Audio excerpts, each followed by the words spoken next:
Okay, hey guys, welcome to Android Study Jams, which is hosted by PES DSC. So, in this session, we will be covering the first track, that is Introduction to Programming from Android Study Jams. So, this is a collab between DSC, PES and PES. So, my name is Irfan, and I'm the Android facilitator for PES campus. So I've been building apps for 4+ years, and I've been a part of the Android development community here in PES for a while. And I'll be covering the first half of this entire course. So I'll be introducing you all to Kotlin and a couple of basics of Android. Now, in order to go about this course, these are a couple of prerequisites that are needed. So the first is that you need Android Studio installed and set up. You need an active internet connection, and an Android device and a USB cable or an emulator for running all the apps that we'll be building. So for this first half, we will be the learning objectives for us are these 4 points. So we will be learning how to build basic Android apps, how to set up Android Studio, and also introduce you to the Kotlin programming language, which is actively used for building Android app these days. So as you would have noticed in the links that we've sent, there is an Android Basics in Kotlin course that Google has provided to us. And this course is accessible to all developers to use. And these courses allow you to gain badges as well to reflect your skills. So what we will be doing is covering these concepts, and these units are free to you for exploring. So the first unit that we'll be covering today in this session is Kotlin Basics for Android. Now, if you have opened up the site and have been browsing through, you'll find that there are pathways that you can use to access and learn skills. So this is an example of a pathway. You can see that there are 4 pathways under each unit, and you can go on completing them at your own pace. So all of these pathways have quizzes at the end, and these are all for you to complete yourself after this course ends. So now I'll be giving you a brief concept overview. So what is Kotlin and why Kotlin?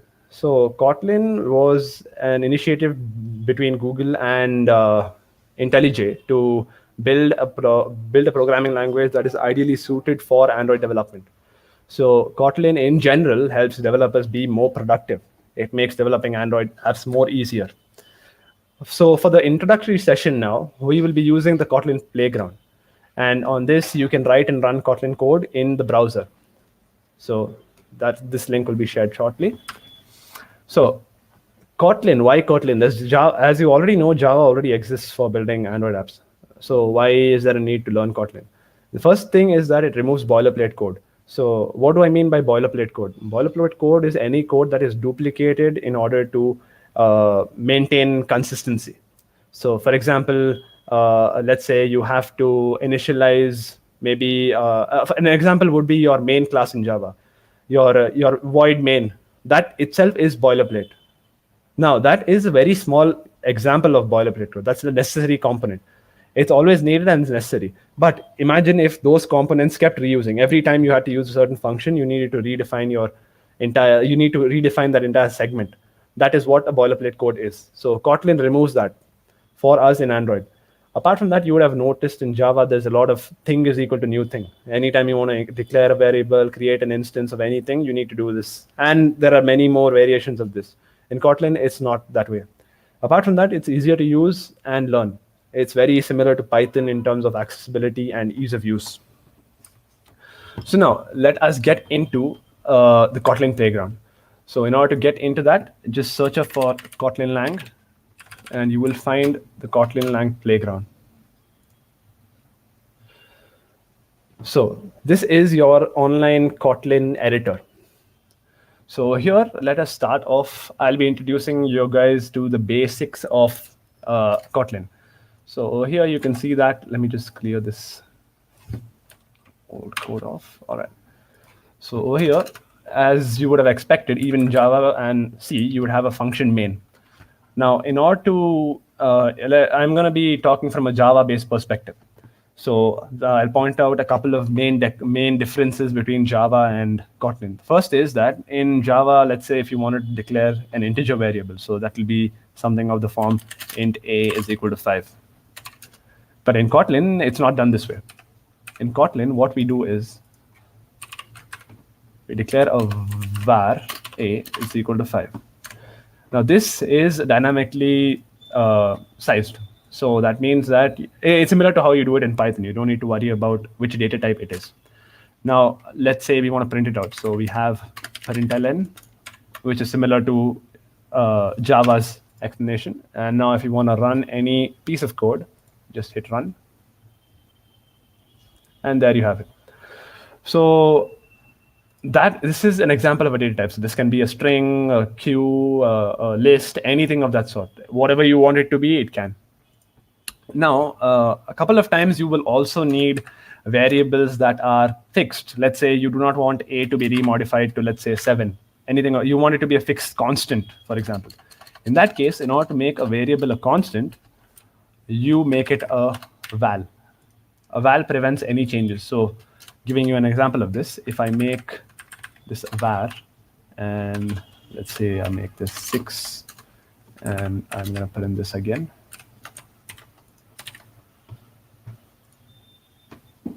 So this shows up, but the moment I make it a val, it cannot be reassigned. It will stop the compilation, the execution there, and compilation there, and show that it can't be reassigned. So these are your basic introduction to your variables in Kotlin. Now, in order to declare functions, now that's the next step that we need to do. You would have noticed that we have this fun keyword over here. That is your declaration of a function. In order to declare a function, the keyword that you use is fun itself. So let's declare another function here. Let's pull this up. So fun add. Let's have it have x and y. What it will do is it will return x plus y. Now in here, it is have val a as 5 and var b is equal to add a comma 5. Let's print b.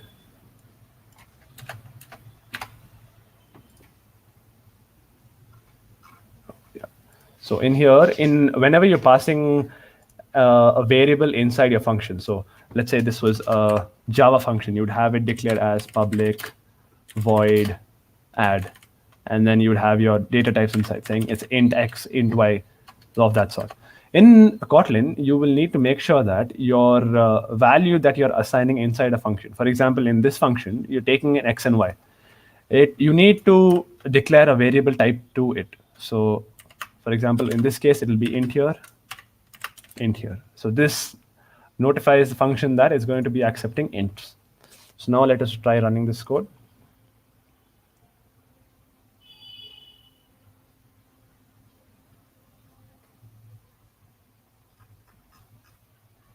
Okay, now here.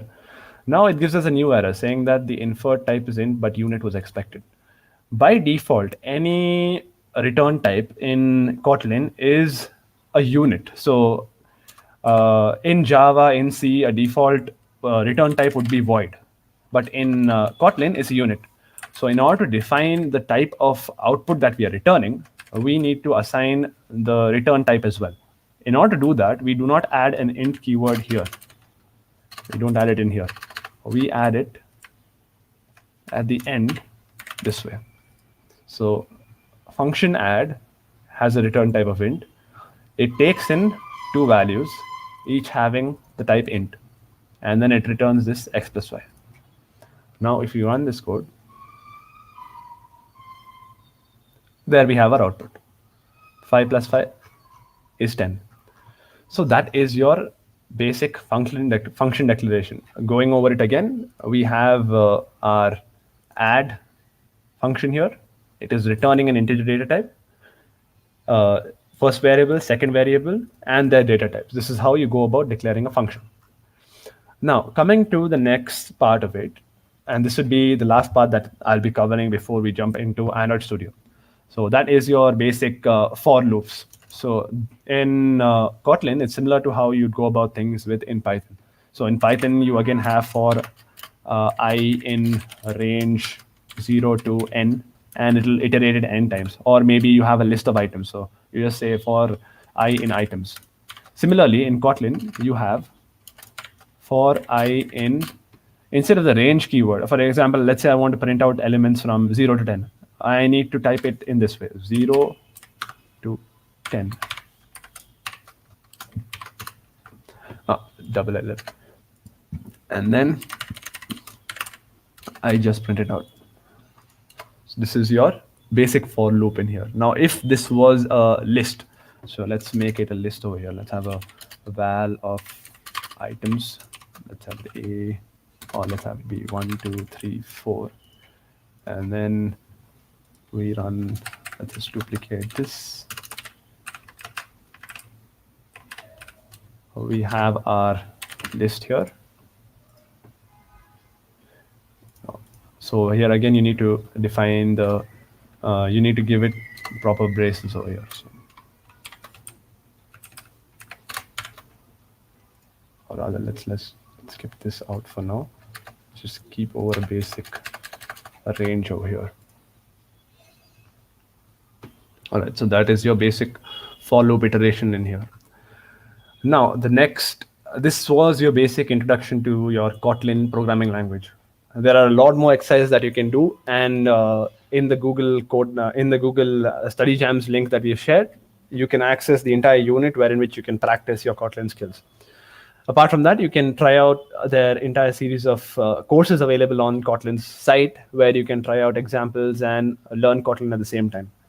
So let's head back to our slides. So the next thing that we're going to be doing is Android Studio. So Android Studio is your official tool to build Android apps. So originally you would have heard of Eclipse. That was used back in the day, but now everything has moved over to Android Studio, and this is where all the development for your Android devices happen. So whether it be Flutter or native Android development, this is what you use. Apart from that, if you do not have access to an Android device, and if your computer has the capacity to run an emulator, that is the best approach you can go for. An Android emulator can be downloaded through Android Studio and allows you to run your app on your computer. So if the advantages that you get are, it's faster if you have the resources, or if your computer is fast enough. Otherwise, I'd recommend that you use your own Android devices to run your applications. So let's head down to the basic components of your Android applications. Any Android app has this core function, the core component of it, and that is your user interface. The user interface covers every single object that is interactable by a user. So whether it be a list, an image, a gallery, whatever it be, that entire screen that is available for a user to interact with is your user interface.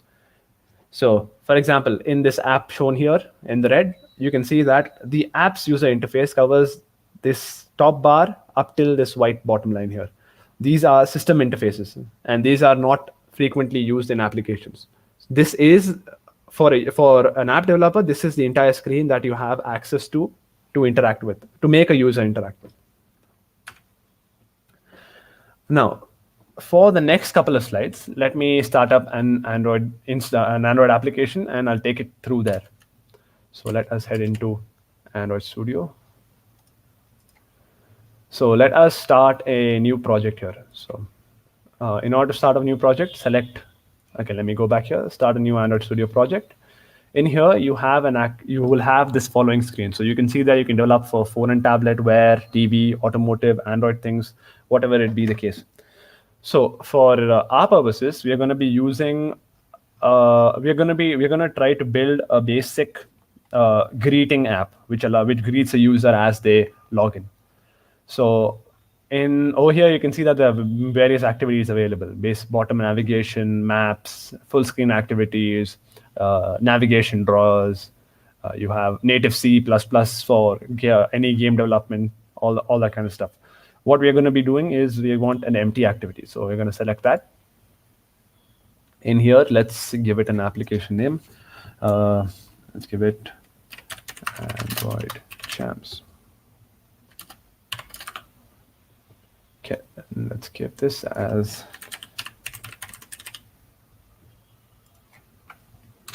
a package name. Can be anything. That's completely up to you. Note that once you put a name, it's better if you don't change it. So that's something you need to keep in mind, especially when you're building production apps. So in here, you can see that you have two options, Kotlin and Java. Now you can build an app in Java and have certain certain classes run in Kotlin. That's allowed since Kotlin and Java share the JVM. Both are Kotlin is built off Java. So you can pick either, but in this course, we're going to be doing Kotlin. And then over here, you will have a list of SDKs that you can build with. Now, when you install your Android Studio, you'll primarily get one SDK. That will be probably around API 26 to 29, somewhere in the middle. You'll have one SDK available to you. All these other SDKs allow you to develop for applications on that particular device. For example, if you choose, let's say API 16 right here, Android 4.1 Jelly Bean, this allows you to build applications that will run on any phone running Android Jelly Bean upwards. So anything from Android 4.1 upwards up till 10 will run your app. But it's not the other way around. So if you build something for Android 9, it could run for Jelly Bean, KitKat, or Lollipop, but it's not guaranteed. So because there are a lot of changes that happen on in these versions. So ideally, pick something that you are sure of, you are comfortable with. For example, at the bottom here, you can see that how many devices it will approximately run on. For in order to use the new features that have been released ever since Lollipop came into existence, you would go with something like Android 5.0. This allows you to run almost every feature that is available on even the most modern Android 10 devices. So that is why we prefer to go with Lollipop. Apart from that, you can even choose Oreo, and it has even more compatibility. But for our case, let's go with Lollipop. So we're going to select that here. You'll see a bottom checkbox here. We are not going to be checking that. So this is essentially allows you to have backward compatibility. So it allows devices running API 14, for instance. It'll allow them to run your application. Not perfectly, but it'll be able to run. As I said, it'll have some issues running. By default, Android comes with its own support library, and we won't be using these legacy ones. So you just got to set this up, select your SDK here. For your purposes, let's just go with whatever SDK you have available. So I'm assuming I'm going with API 28 Pi over here. So finish.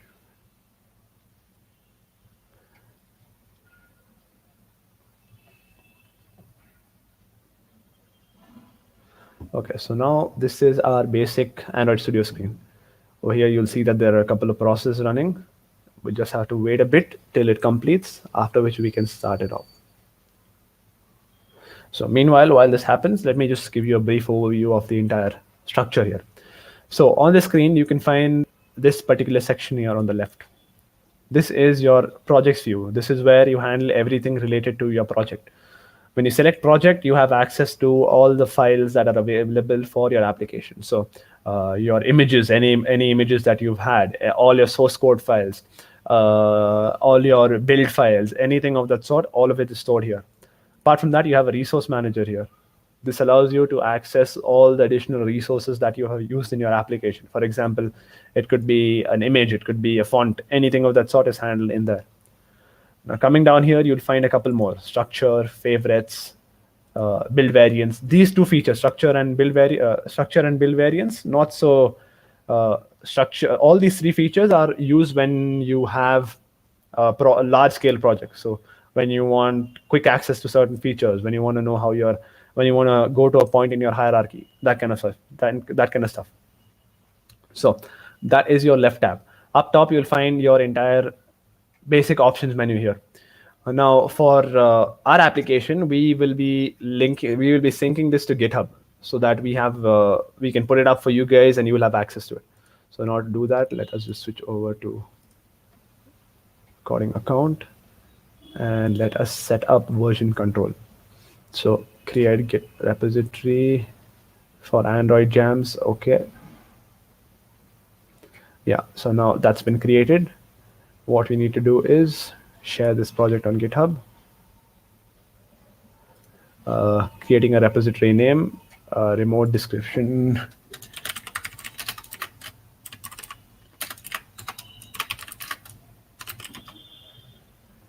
share.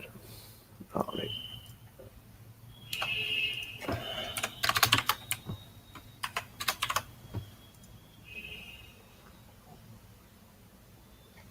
Okay, so the initial commit will contain all the files that have been auto-generated. So you just click add, and in a couple of minutes it will be available on GitHub.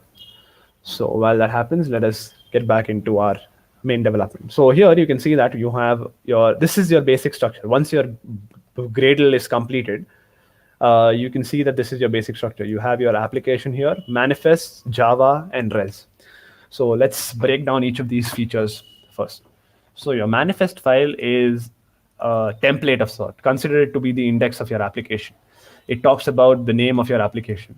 So the icon you're using, the name of your application, the theme of your application, all the different views, the user interfaces that you have. So this particular component, we'll dig into this in a little bit. For now, let's keep this out. So as you can see, consider this to be your index for your Android application. So now you'll find another folder by the name of Java. Under Java, you'll find three folders with the same name over here. These are different classes. So the first one is where you build your application. The second one is your Android test. These are testing files. So let's say you want to test your Android application on a certain pattern or a certain use case. Now you could do it manually by just doing that same experiment over and over again every time you update your app, but that's too much work. In order to avoid that, developers generally go ahead and create tests which allow them to automate such repetitive tasks. Then coming down here, you'll find another folder that just says test. That the previous one was Android test. This one is a unit test. So the previous one, your Android test, is an instrumented test. What do I mean by that? Is that it tests the app as an entire structure. So let's say you built a calculator app. It'll test the entire app right from where the user interacts with it, the operations being performed, everything.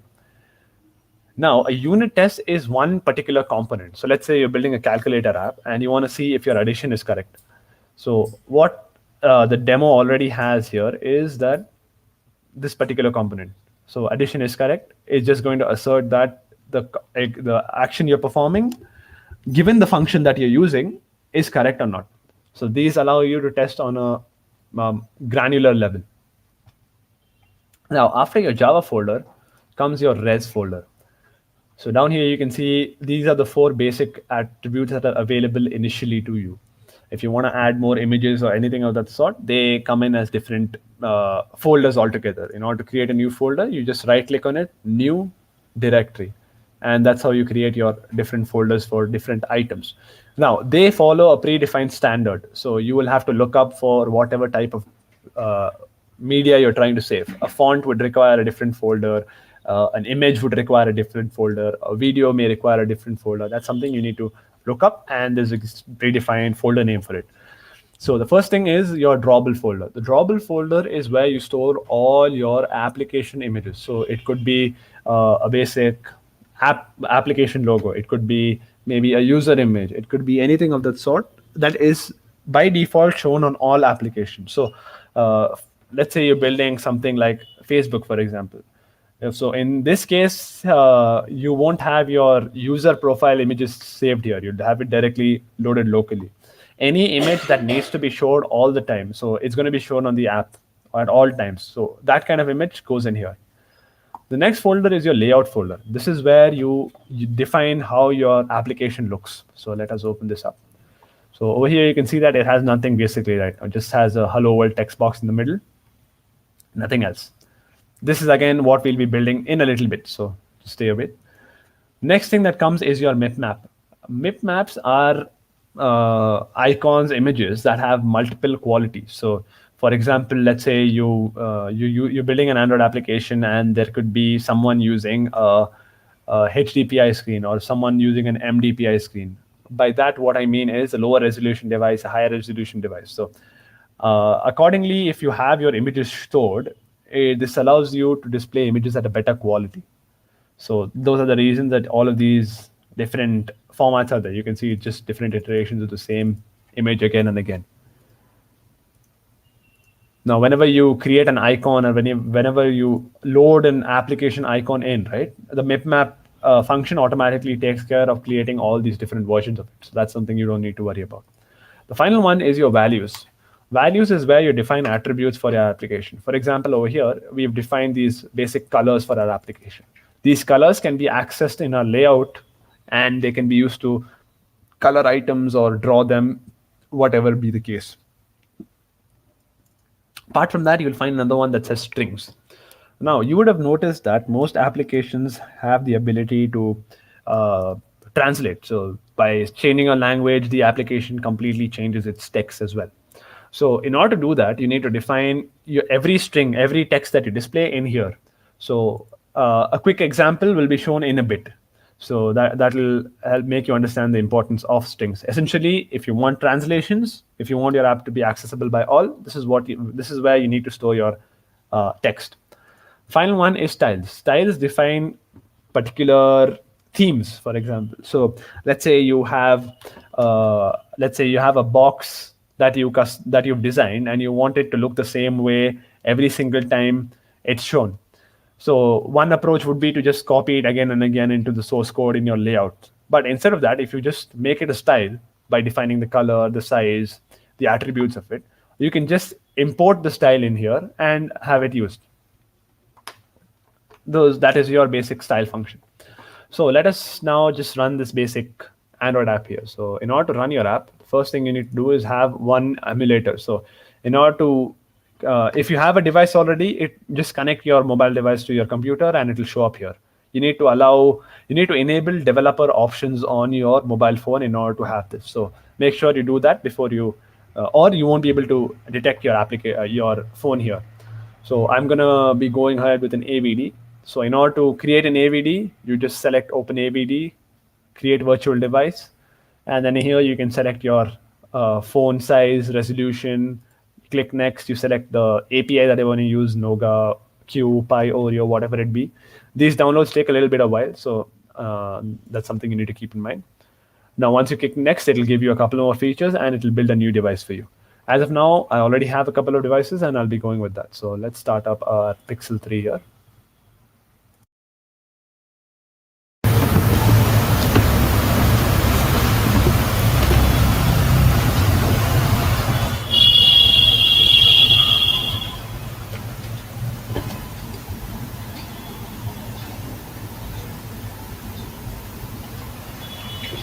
Okay, so our emulator is booted up.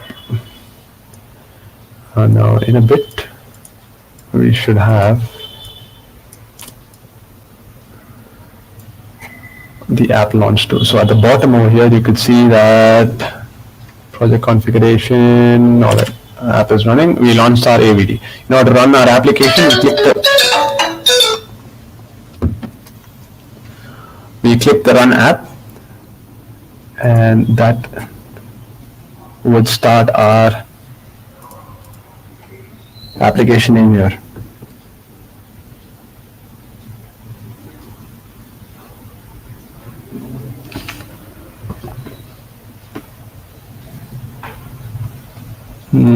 So you can see at the bottom it's executing tasks.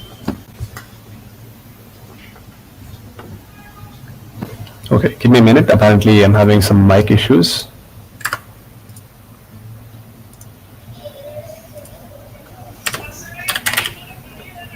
Sound.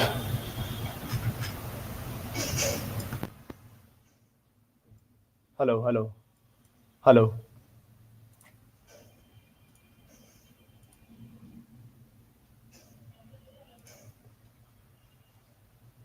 Entire screen.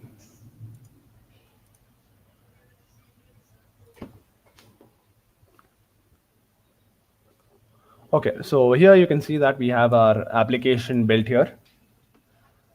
Let me open up that, yeah. So over here you have your basic Hello World application. So the moment you run the first application that you build, this is what shows up. So the basic hello world text, no functionality, no features, just a basic thing. So now let's go about modifying it. Now the objective that I want is whenever maybe I open this and I press a button, right, it should show up my name, for example. So how do we go about doing that?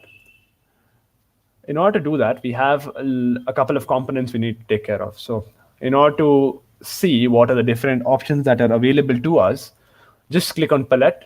And over here, you can see that these are the features that are available. So in here, you can see a text view, button, image, recycler, scroll, and it keeps going on and on. Multiple views available. So for this purpose, I'll be teaching you these three views: a text view, a button view, and image view. A text view allows you to display text. Essentially, it's this hello world here. When you select this, this is how a text view is. So let's start from scratch. Let's delete this. And let's say I want a text view in here. So now I have a text view. Now this text view needs to be aligned with the screen, right? It can't just be anywhere. So in order to do that, you have a parent layout. So this white screen you see at the back is your parent layout.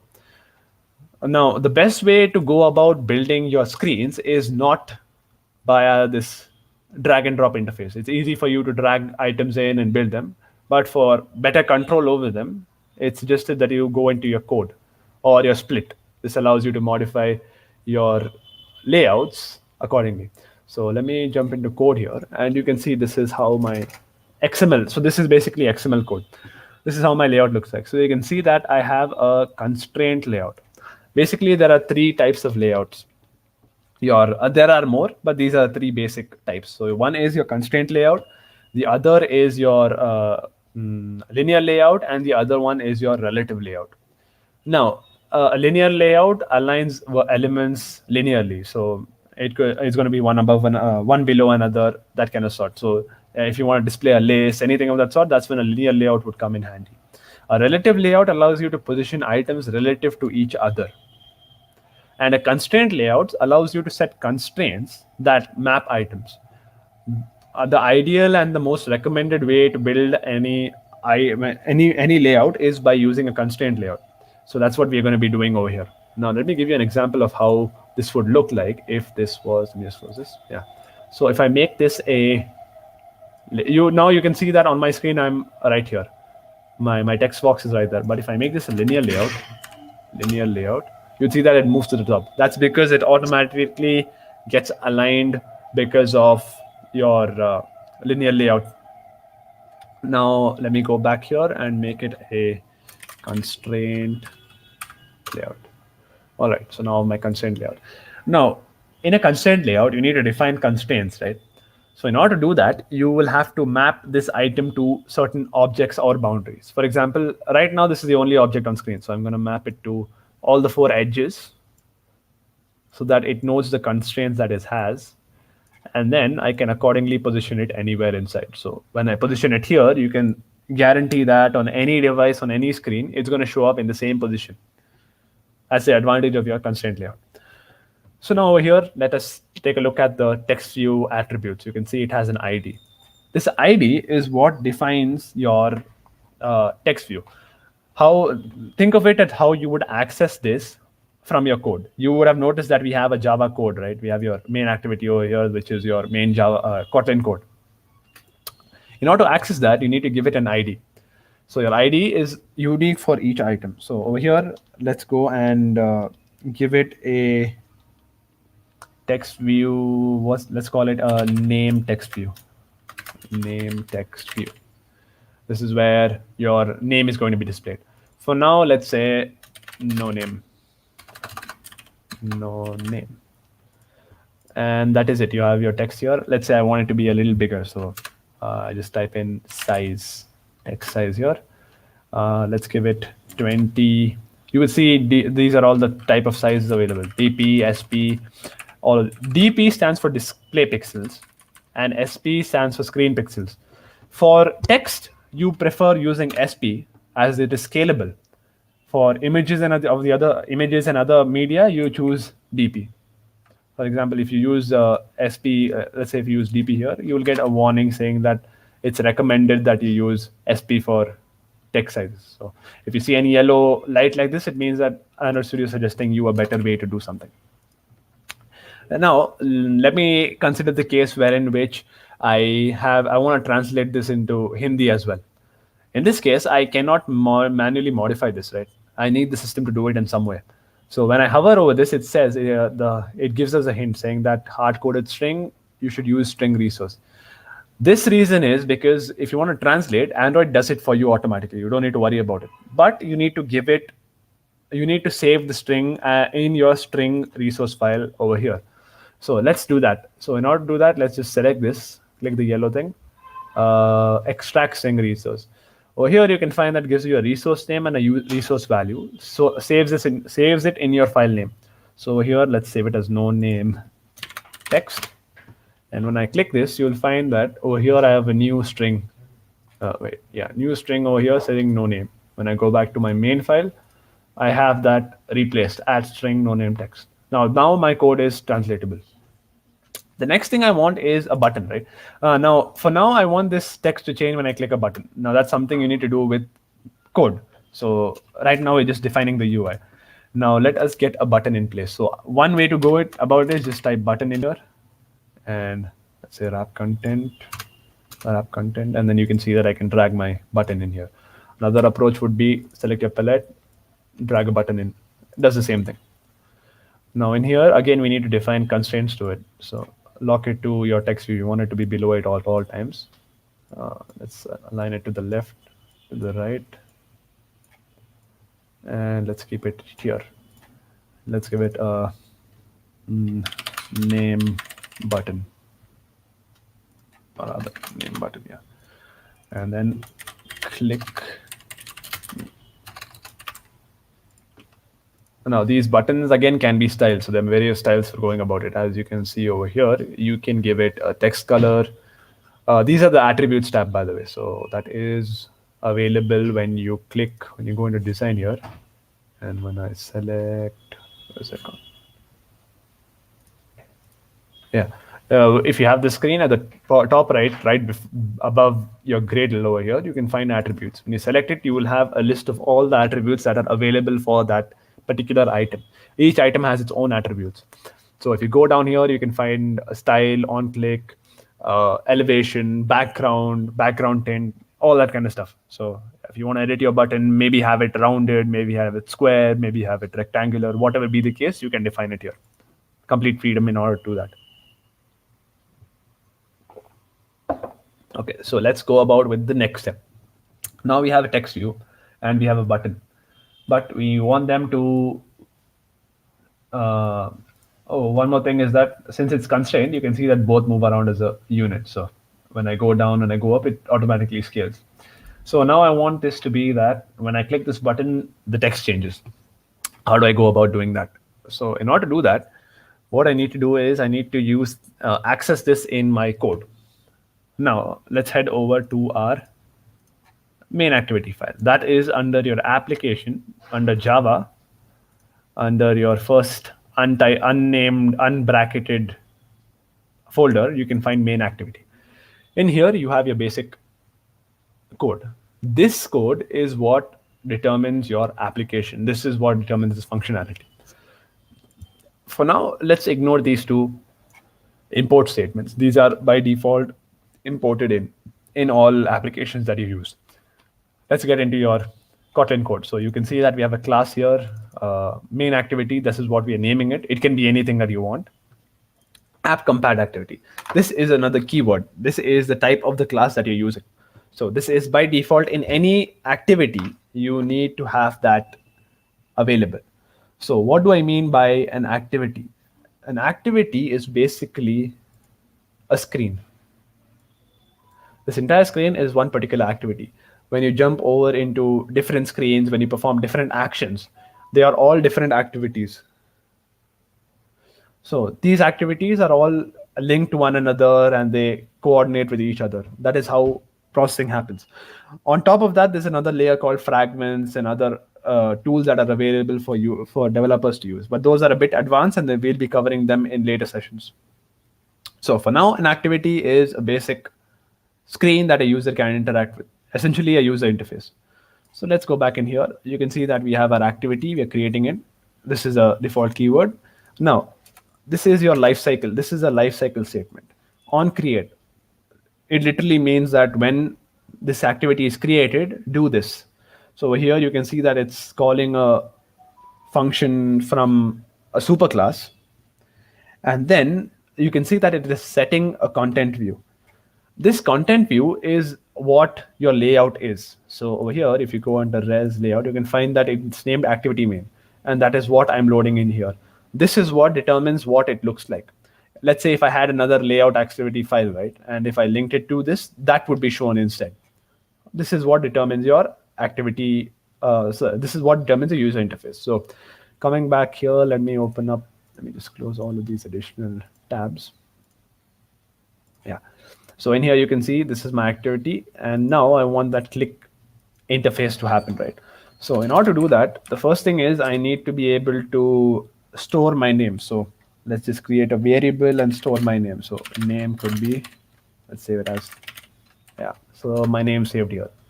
Now the next thing is I want to know when the button is pressed. In order to do that, I need to create a button variable. So for that, we'll have var button is equal to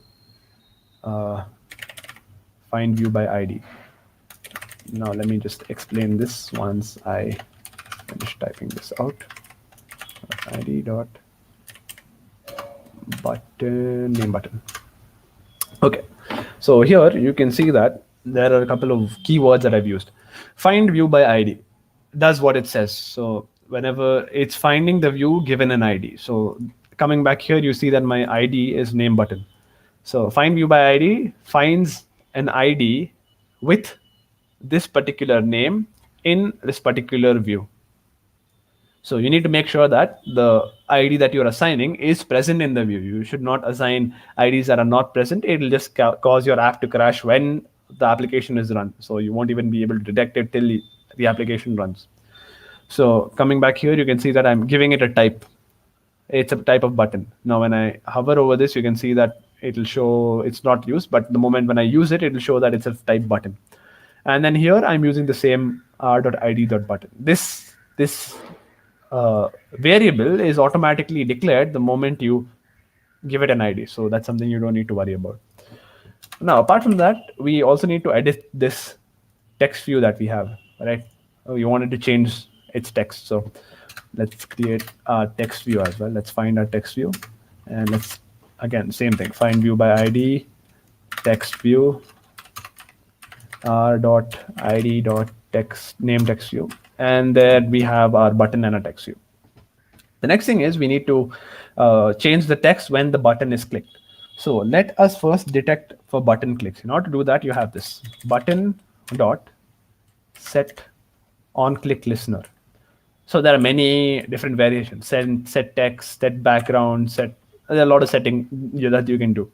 So let's come in here and let us set a listener. Now in here, it'll ask us to define an on-click listener. Now, in order to define an on-click listener, you will need a function. You need to override the default function that's there. Think of it as overriding any class that you already have. So let me just type this. Now you can see that I have a red squiggle line, and it says that it has a type mismatch. It's saying that it needs an on-click listener. Now you would have heard of the term, you would know of the term inheritance, wherein which class inherits features of its parent class. Similarly, we need to inherit features of this click listener. In order to do that, what we do is we press Alt Enter. And over here, you can see that it allows us to two options. One is create an extension function or implement this interface. So let us implement this. Click OK. And now we'll have a function here that says onClick. This function allows you to detect to a click event. So now inside here, this v.view is used to determine which button is being clicked. Let's say we had 3 or 4 buttons, right?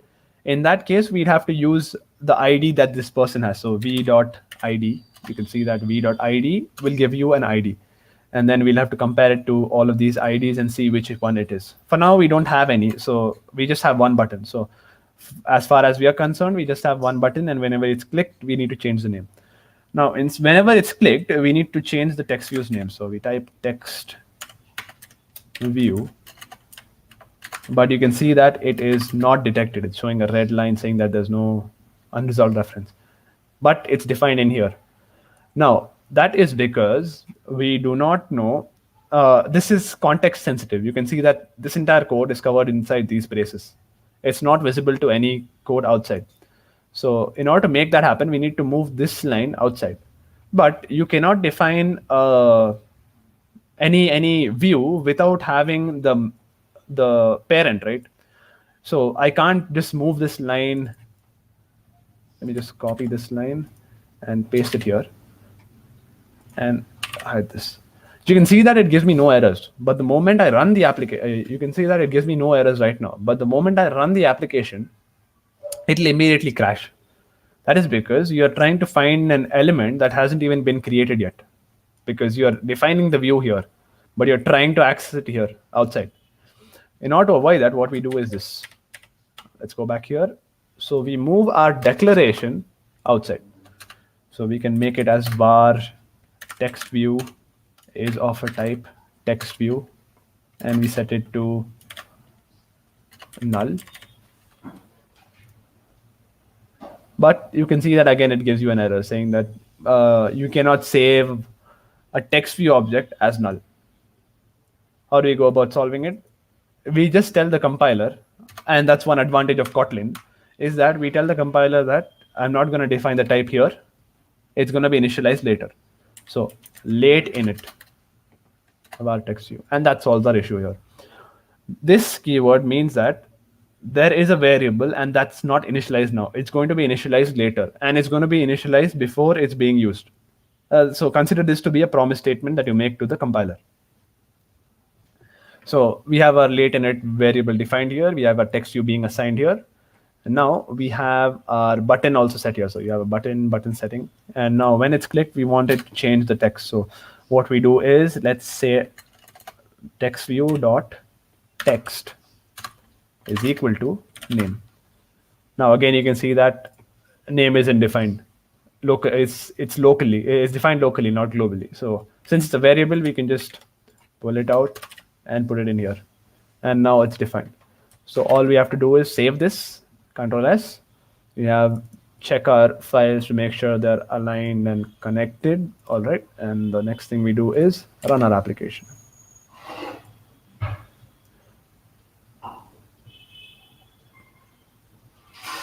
Oh, there we have it. You have no name, you have your button here. When we click it, my name shows up. So that is your basic application done. Now, in order to see what are the steps that are happening in your app, and let's say you want to notify when a button is clicked, right? Let's do one more thing here. We want to print it out. But as you know, you can't exactly print out any statement you want. A phone isn't exactly a computer again.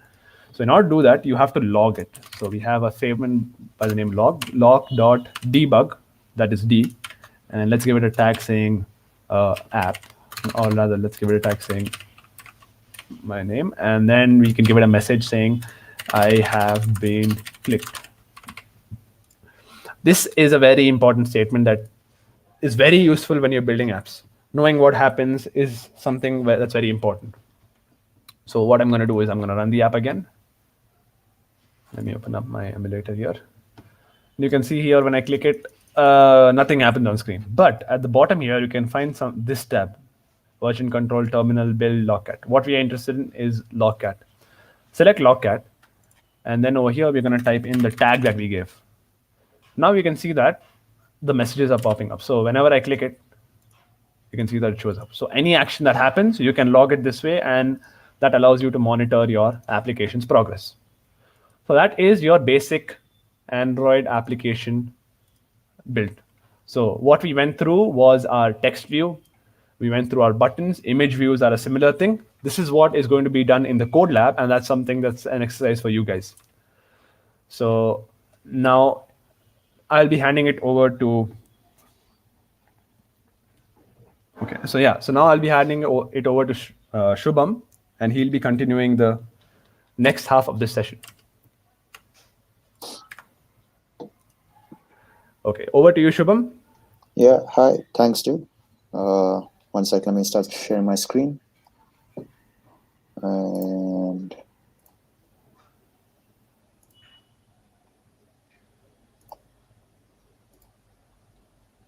all right, my screen should be visible. So hi guys, my name is Shubham. I'm third year CSE from DSC PESU RR campus. I'll be explaining the unit 2 of new to programming track today. So yeah, let's directly get into it. So Irfan already covered the basics of Android, so a little bit about Kotlin. I'll be just extending whatever he has explained. So we'll be going over classes in Kotlin, visibility modifiers for classes, for members of classes, and then we will be looking at array-like data structures like lists in Kotlin. And once all these basics are cleared, we're going to jump into Android. So in Android, we'll be looking at the structure of the XML files. We'll be looking at groups, view groups, which are basically layouts in XML. And we'll be looking at this concept called view binding and Recyclerviews.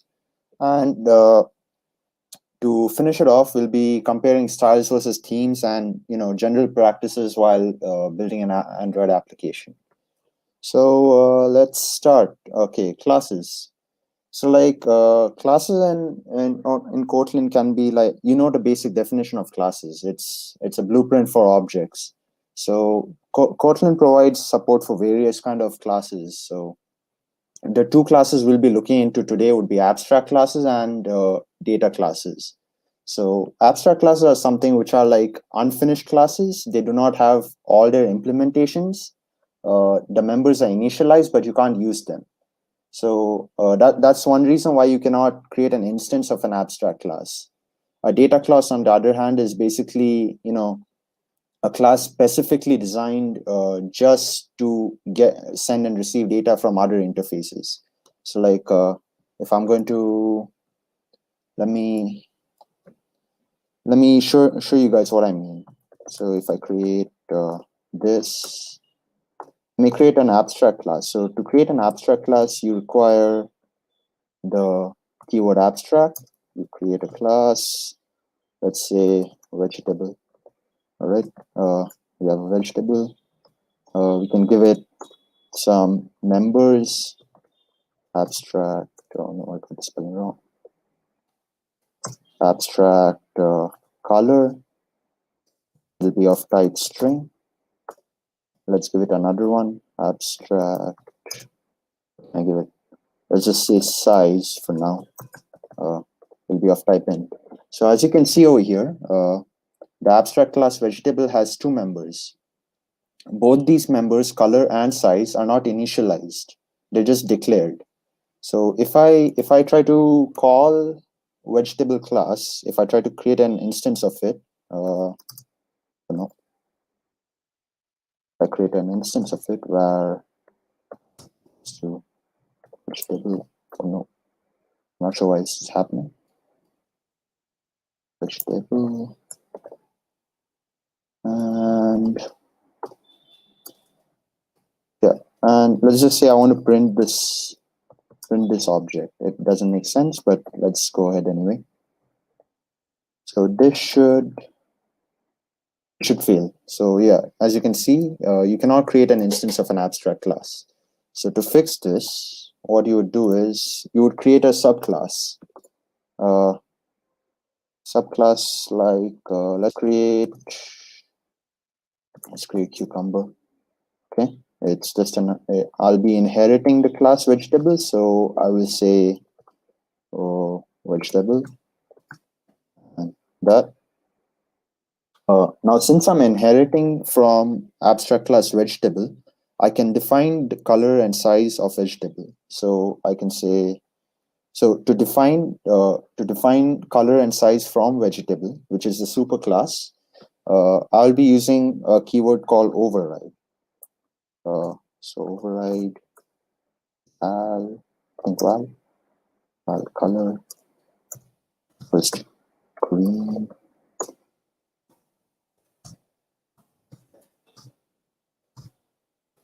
Okay, it's just a random values. Okay, so now we've defined cucumber, which is a subclass of vegetable, and it's inheriting color and size from vegetable, and then initializing their values over here by using the override keyword. So now if I go ahead with cucumber, and now I want to view color and size. For that, I'll be using this keyword over here called width. I'll explain in a bit what width does. Let me just write the code. Open to that.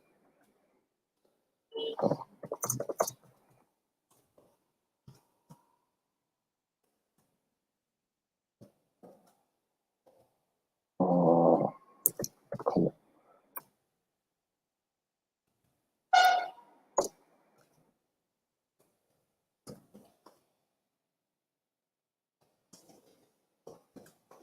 Right. So what width does is it takes all the instances. No, it takes an instance of a class. So here that would be cucumber, and it goes through all the members of the instance of the class. So the members of cucumber over here is color and size. So when I access it using this code over here, it'll directly show me the values green and 5, or at least it should. So let's test it out. Okay. Let's have a look at that. Oh, I forgot to that. Yeah. So now you can see that I've created an instance of cucumber. And using the keyword width, I'm getting the color of the vegetable. I'm getting the size of the vegetable. So that's abstract classes. That's the override. What do you call keyword? That's the width keyword. All right, let's go back to slides. So data class, I'll show you an example later on. For now, let's just go ahead. And yeah, as you can see, there are other types of classes: sealed, nested, enum classes. These will be covered maybe in later on sessions, or you can check them out by yourself. So that's classes. And already kind of covered inheritance, what inheritance is, but the basic definition of inheritance is getting the member classes from a superclass to a subclass. So if you look at this diagram over here, legume is the subclass inheriting all the members of vegetables. And again, lentil is the subclass of legume. It'll inherit all the members of legume. So it keeps going on like that. All right, visibility modifiers. So let's go. All right, let's stick to this actually. So what visibility modifier does is, suppose you have some members in a class and you don't want them to be accessed outside that class. So you use visibility modifiers to control that access. So Kotlin provides 4 visibility access modifiers. They are public, private, internal, and protected. So yeah, the definitions are right there. By default, you would use public everywhere, and private you would be using if you don't want don't want it to be accessed outside the class. And yeah, public and private are actually the most 2 commonly used ones. The others are I wouldn't say it's common, but yeah, it's available. All right, so moving on. All right, array-like data structures in Kotlin. So Irfan already covered like lists. So like he showed you how a list works, how you can iterate through a list. So list is basically an array-like structure for Java. In Java, we call it arrays. In Kotlin, it's called lists. In Python, it's called lists. So the thing about lists is it's not mutable. So like if you want to add an element or delete an element after it's been created, you can't do that. So if I show you that, let me just ignore all this. just say var list1 equals to let's say list of string to list of b and c. All right. So now I have a list and it has ABC in it. If I print it, oh no, wait. Right, ABC. Now, suppose I want to add an element to it. This one dot add.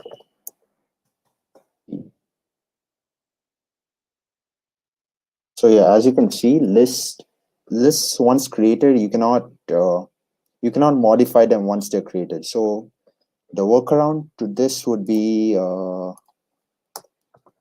is what we call mutable lists. Let me just code that up.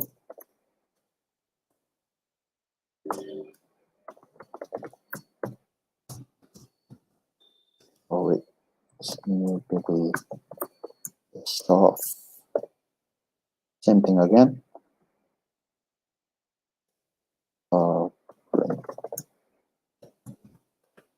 Right. So, oh wait, let me just comment this out.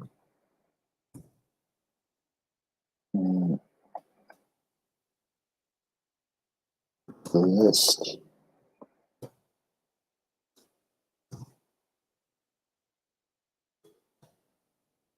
All right. Yeah. So now I have ABC, which is a mutable list. But now the difference between list and mutable list comes over here. If I say list2 dot add the then I copy this over.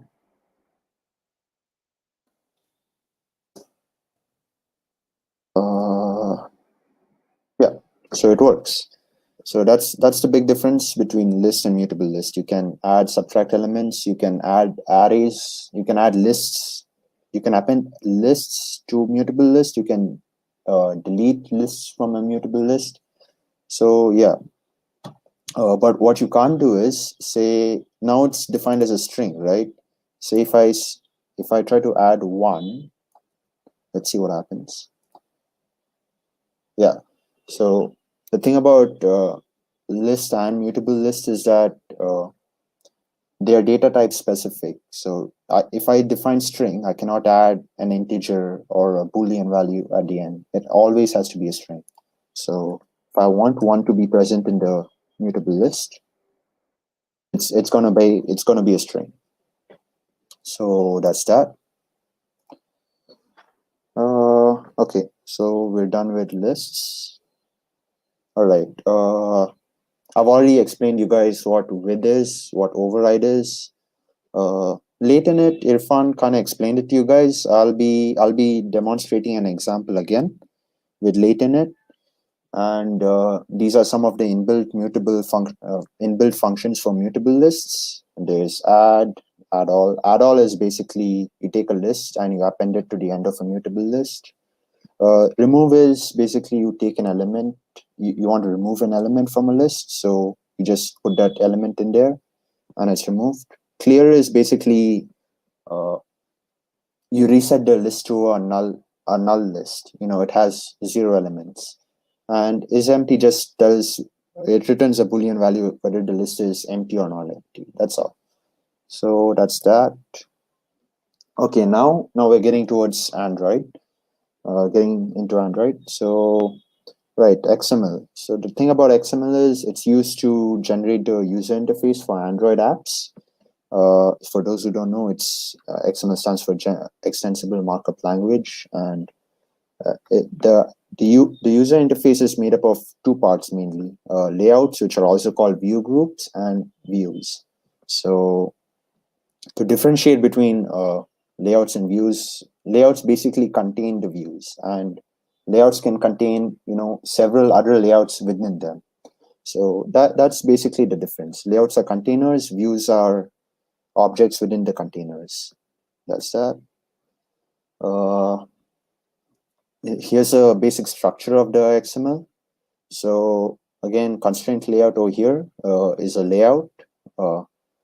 So the thing about layouts is they always have start and end tags versus views. It's optional for them. So I can, wait, let me pull up Android Studio. The thing about views is they can or cannot have, they may or may not have, what do you call it, end tags. So that's a good thing about them. It's usually preferred not to keep end tags. Let's see over here. Should I create a new project? Yeah, I'll just stick to this. Oh, okay. Open existing project.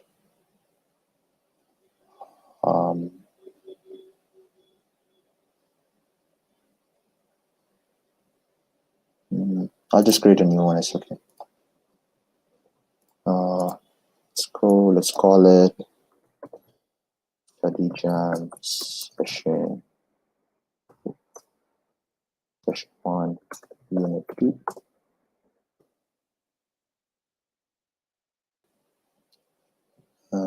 Just wait for it to load a bit.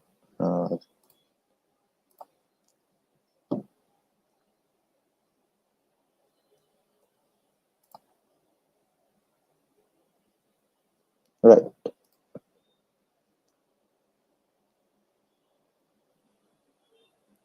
It's taking a bit longer than I expected, but that's okay. So basically, views can have end tags or they don't have end tags. That's just an option over there. Right, view binding. That's another topic I have to cover. One second.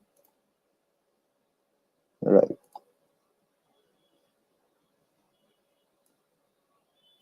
I've made the text a bit bigger. I hope everyone can see.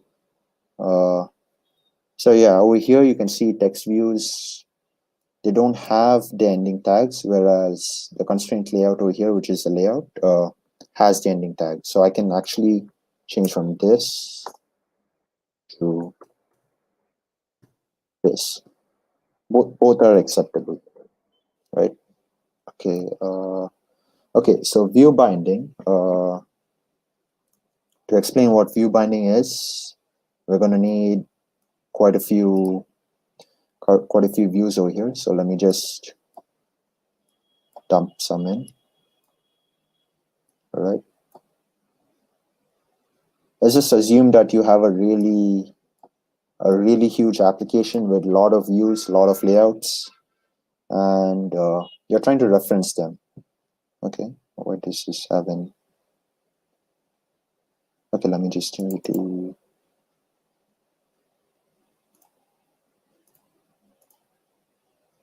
Right.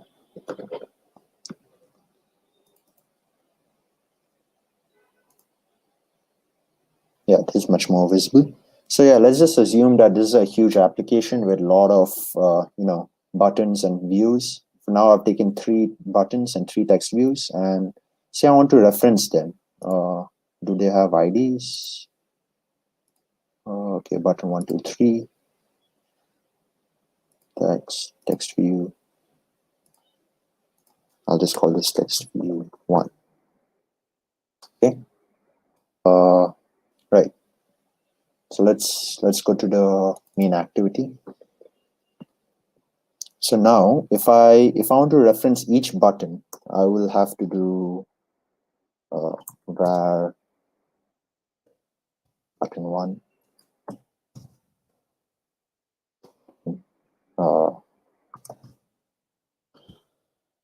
find view by ID r.id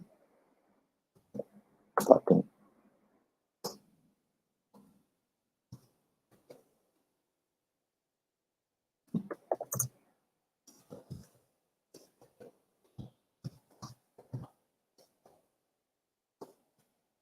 So if you see, for each element, for each view, I'm actually doing a find view by ID. So here I have only 6 elements. So this is fine actually. So for 6 elements is fine. But say you have a bigger application than this, doing find view by ID for each one of them is going to spend a lot of time. It's going to take a lot of time and resources to find that button using the ID.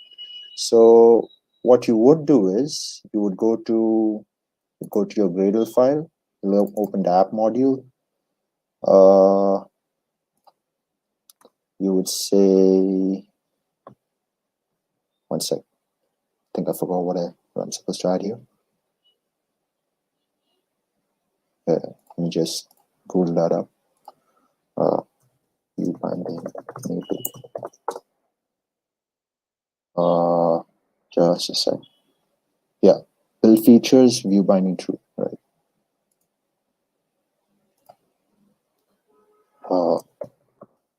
Build features, right. View binding true. Fish binding equal to true.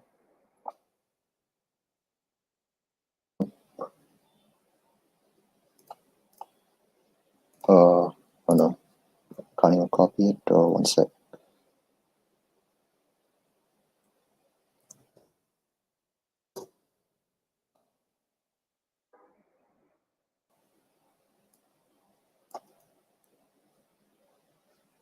Right.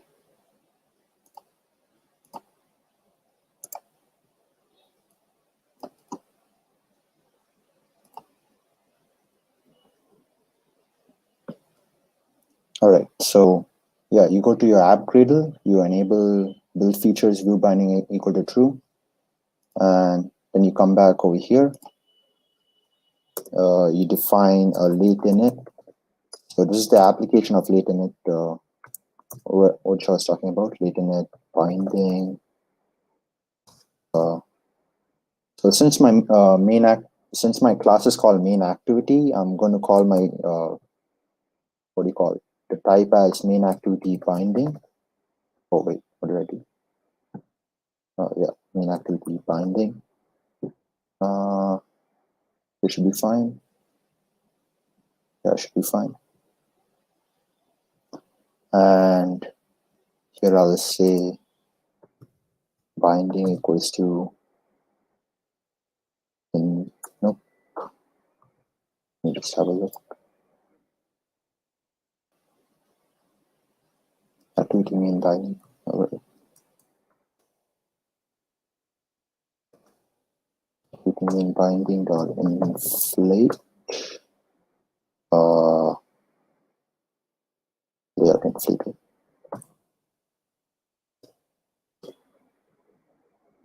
And finally, binding dot root. So what I'm doing, why is this still not resolved?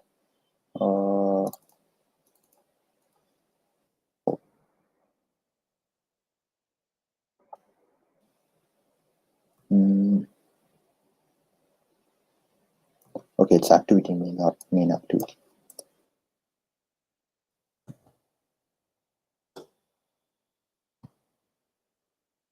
Right.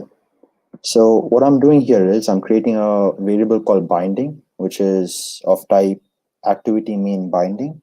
So say your class is called XYZ activity, then it would be called activity XYZ binding. So it just follows the naming convention of your class. The second, what you do is right now, you're filling up binding with all the, what do you call it? All the, all the IDs of present in the current XML file. So all the button 2, it's all being, mapped to binding. And finally, you're setting the content view to binding root. Binding root is basically the topmost level view. So that's what you want. Initially, it was, I think, activity main. So activity main over here is binding root. So once you've done that, you can completely get rid of this. You don't need to keep doing find view by ID anymore. And say now, what can I do with this? I can do binding dot text view dot I set text no text equals to, I could just say hello world, I guess. Oh, no, wait. What I can do is I can get the text present in the text view. So one text to string. So initially, if I wanted to get the text from text view one or text view, I would actually have to first create a type text view using find view by ID, and then I reference the text, then I reference the string, convert it into two string. Here instead, I can do it in just one line. So that's the advantage of view binding right there. Let's go back.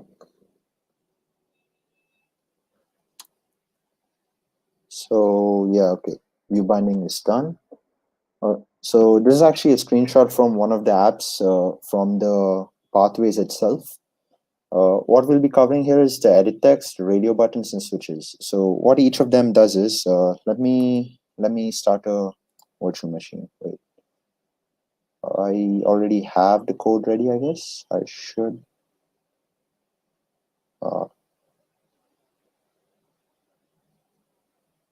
Open.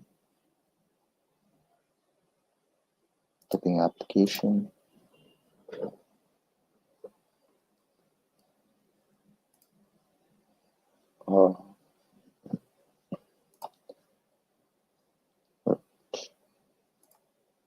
So I'm using a Pixel XL Android API 29, and I should have a, right, here's my device. So the edit text, radio buttons, and switches, these are what I'll be covering for today. Edit text is basically any input you want to take using the keyboard, say passwords, names, addresses, numbers. So as of now, I've told it to take numbers, so hence just the number keyboard comes up. And yeah, that's edit text for you. And let's go to radio buttons. Radio buttons is basically, just using one radio button doesn't make any sense. You use a bunch of radio buttons in a radio button group. So what a radio button group does is it makes it, it allows selection of only one radio button at a time. So if I go here, if I click amazing, I can't click on amazing and good at the same time. It's either one. It's mutually exclusive, you could say. So if I want to change that, I can, I'll have to remove this. So I'll just take it out, I guess. Move it out. Move it out. And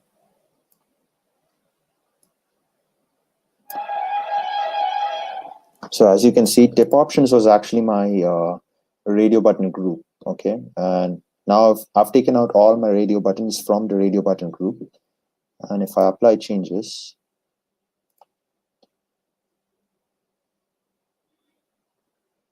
is it done? Right. So now you can see that I can click amazing, good, all at the same time, which kind of makes no sense. In this case, you're better off actually using a checkbox or literally any other type of input type. But radio buttons are basically for mutual exclusive, inputs. It's either amazing or good or okay, not all of them at the same time. So that's radio buttons. And switches. Switches are basically binary input. You see, you can either have round up. Do you want to round up your trip or round down? That's basically the app you'll be building. I'm not going to explain it completely, but yeah, it's basically binary input, 0 or 1. That's it. So moving on. All right, Recyclerview. This is another amazing thing that Android provides. So suppose you have a list of 1,000 elements, okay, and you want to display the 1,000 elements on your screen. Now you could just, create a vertical layout, create an adapter which prints all the 1,000 elements on the screen. You could do that, but that's really inefficient because on your screen you can at max display, like on this screen, for example, you can display 3 elements at a time. So it's kind of inefficient to load all of them at once.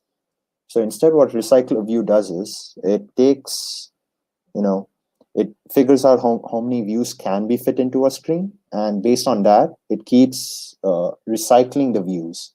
So you're not exactly loading all 1,000 at once. You're loading probably like 4 or 5 at once. And the second the object leaves the screen, the view is reused for the incoming item. So to explain, the components of Recyclerview, we have the items, which is a list of raw data. Okay, you pass the list of items to the adapter. The adapter, what it does is it converts the raw data into a parsable form for the Recyclerview. Okay, so the parsable form of the Recyclerview over here would be, first it'll go to a view holder. It'll get a view. It'll attach the item to the view. The view holder returns the object with the view and data in it, and then it passes it to the Recyclerview. The Recyclerview just gets a final view object and displays it on your screen. So yeah, that's basically the life cycle of a Recyclerview.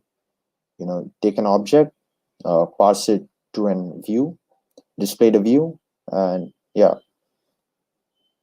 So this entire functionality is done using these 3 main functions over here. So wait, let me pull up an example which uses Recyclerview. Give me a second. So let me close this.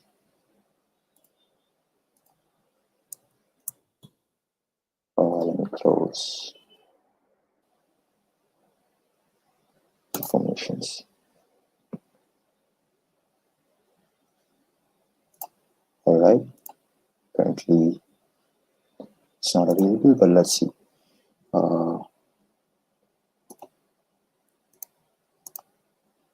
Right. So here's my Recyclerview. I'm using a frame layout, which contains a Recyclerview.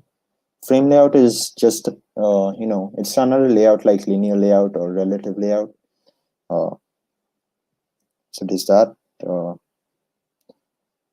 Inside, wait, let me just adjust it a bit. So in the Recyclerview, since I'll be displaying it, from top to bottom, I've created a scroll bar which is vertical.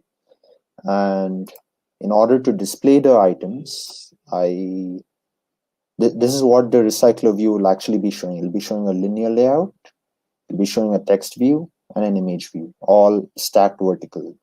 So what you want to do is, let's go to, right. So I'm going to show you now Recyclerview, right? Yeah. So, one sec. Yeah, I'm supposed to show you the 3 functions. Yeah, that's right. So 3 functions: get item count. Get item count is basically the number of items in your list. So if data set is your list, you do data set the size, and it gives you your list. On create view holder is basically every time you're loading an object onto your screen, you want to create a view for it. So you're going to inflate a view. You're going to add the item into that view, and you're going to return it. And on bind view holder is basically, say you scroll up and down your list. Wait, let me actually do it over here. Right. So this is actually your pathway thing you'll be building. So now I'm scrolling down. This is the job of the on bind view holder to update whatever's present on the current views. And on create views, what it does is it'll take the new data and load it up to a view. So that's basically it.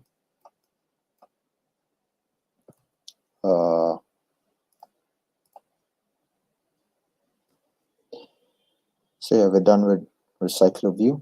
And right, styles and themes. So the basic difference between styles and theme is style is applied only to a certain view or a view group. It does not apply to the entire app. Theme, on the other hand, like over here, we can see a dark theme and a light theme. It changes the style for each and every element present in the app. So you can see over here, continue is written in in a light text, but in light mode, it's written in dark text. So that's the basic difference between themes and styles. Themes affect the entire app. Styles affect just a specific view. Yeah.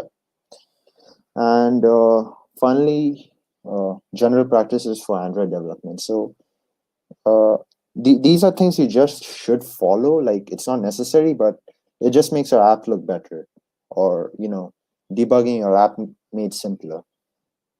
So one of the first things would be create private members, utilize null safety. In case you guys don't know what null safety is, let me just show it to you guys.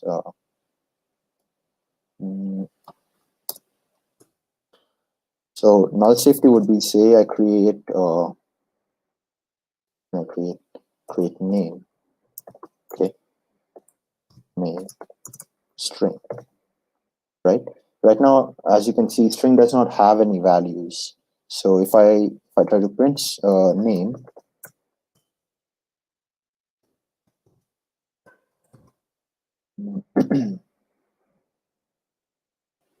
must be initialized. Fine, I can just say, let's say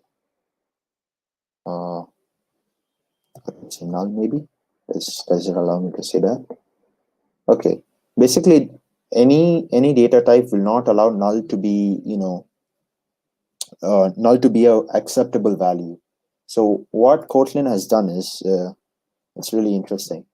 It allows null values to be present. So now let's say if I put my name as Shubham, all right, I'll print Shubham.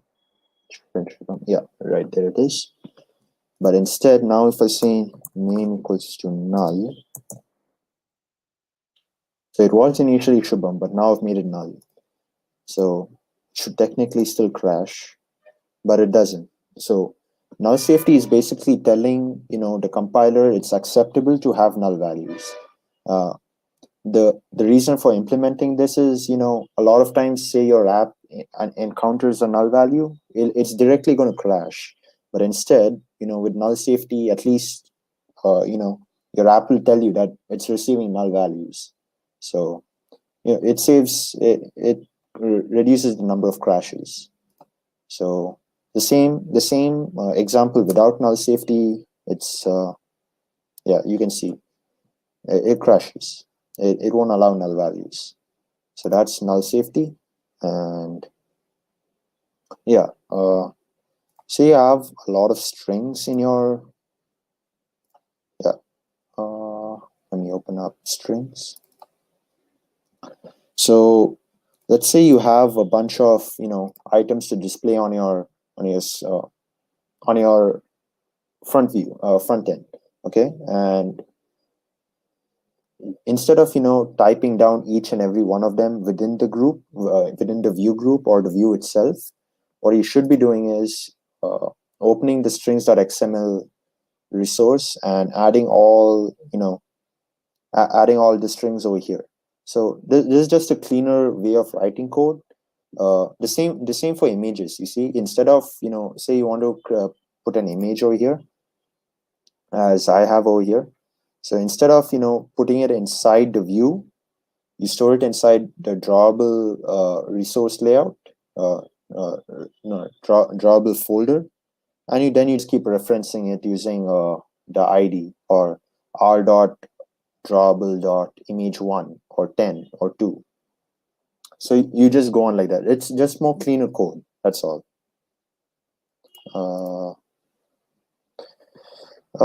Yeah, padding and margin. So a difference. So padding is basically, the distance between two views itself. Margin is the distance inside the view. I hope I'm getting that correct. But yeah, using sufficient margin and padding will basically make your app look cleaner. That's all.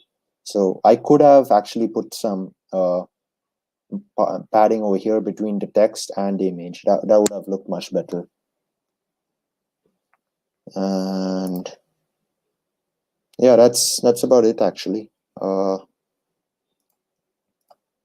So do you guys have any questions? Guys have any questions? We'll answer. Otherwise, we'll be ending the stream soon.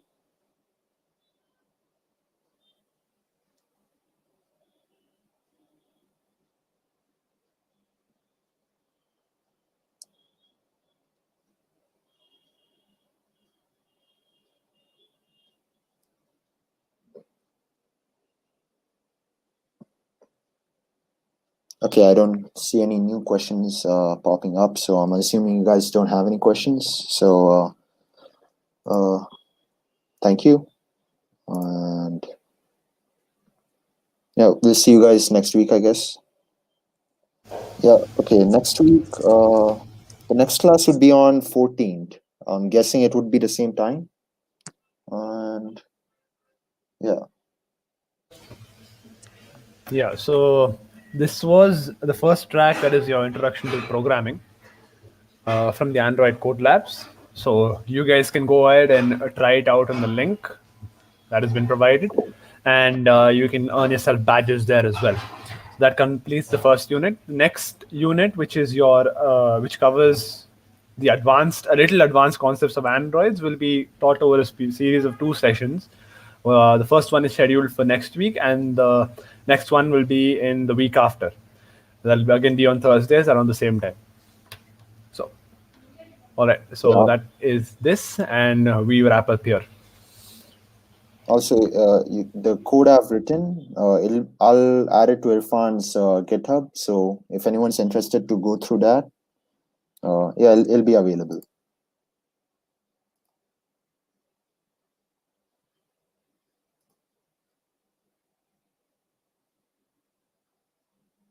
All right.